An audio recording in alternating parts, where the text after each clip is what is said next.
பார்க்கலாம், நல்லா இருக்கு. ட்ரெண்டிங் தானே? ட்ரெண்டிங் பண்ணுங்க. எந்த மாதிரியான கான்செப்ட் சார்?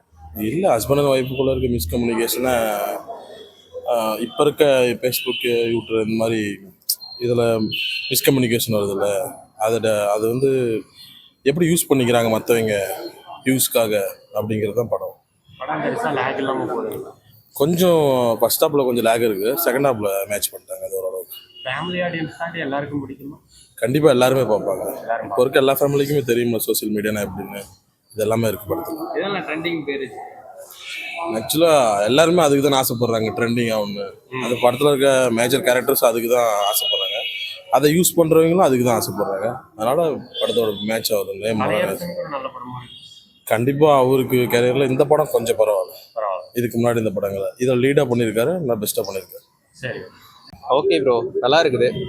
ஆக்சுவலாக வந்து நம்ம ஒரு எதிர்பார்க்குற விஷயம் என்னன்னா, இப்போ வந்து ட்ரெண்டிங் வளர்ந்துருச்சு அப்படின்னு சொல்லிட்டு இப்போது இன்ஸ்டா ஃபேஸ்புக் அப்படின்னு போயிட்டுருக்கிற இந்த காலத்தில் ஒரு ட்ரெண்டிங்கான விஷயம் வந்து பார்த்தோன்னா அதில் வந்து பார்த்தோன்னா நல்ல விஷயம்னா கெட்ட விஷயம் இந்த மாதிரி தான் வந்து பார்த்தோன்னா படத்தில் காட்டிருக்காங்க. அட்வான்டேஜ் ஒரு டிஸ்அட்வான்டேஜ் தான் காட்டியிருக்காங்க.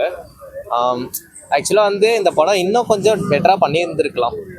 ரொம்ப வந்து ஏதோ ஷார்ட் ஃபிலிமில் பண்ண மாதிரி தான் இருந்தது. ஸோ ஷார்ட் ஃபிலிம் பண்ணால் ஒரு ஃபீல் எப்படி இருக்குமோ அந்த மாதிரி தான் இருந்துச்சு. அது இன்னும் கொஞ்சம் மேம்படுத்தியிருக்கலாம். ஜென்ரேஷனுக்கு நல்ல மூவி தான், நல்ல ஸ்டோரி தான் ப்ரோ, அதை நம்ம குறை சொல்லல. என்ன சொல்கிறேன்னா, இன்னும் கொஞ்சம் பெட்டராக பண்ணியிருந்துருக்கலாம் அப்படி போகுது. இது ஒரு கைண்ட் ஆஃப் ஆடியன்ஸாக வந்து பார்த்தோன்னா நான் சொல்கிறேன் இந்த ஒரு விஷயம். இது வந்து இப்போ தான் வந்து டேரக்டர் புதுசாக என்னன்றது தெரியல. அதான் சொல்கிறேன்ல, ஹீரோனி சேலம் அதெல்லாம் நம்மளுக்கு தேவையில்லை. ஆக்சுவலாக படமாக பார்க்கும்போது எப்படி இருக்குது அப்படின்னு கேட்டால் கலையரசனுக்கு ரொம்ப நல்லா இருக்கும். கலையரசனுக்கு வந்து கம்பேக்காக இருந்தார், அதில் வந்து நம்ம முடிவு பண்ணக்கூடாது. படம் நல்லா நடிச்சிருக்கிறாரு அவர். கலையரசன்லாம் நம்ம இந்த படத்தில் தான் பெஸ்ட்டாக நடிச்சிருக்காருன்னு சொல்லுமா என்ன? எல்லா படமும் ஒரு நடிக்கிற எல்லா கேரக்டரும் பெஸ்ட்டாக தான் இருக்கும். இந்த படத்தில் அதே மாதிரி தான் பண்ணியிருக்காரு, நல்லா இருக்கு. சூப்பராக இருக்குது. நிறையா பார்க்கலாம். சரி, சுமார் தாங்க படம். ஏன் பிடிக்கலீங்களா? ஸ்டோரி எந்த மாதிரி?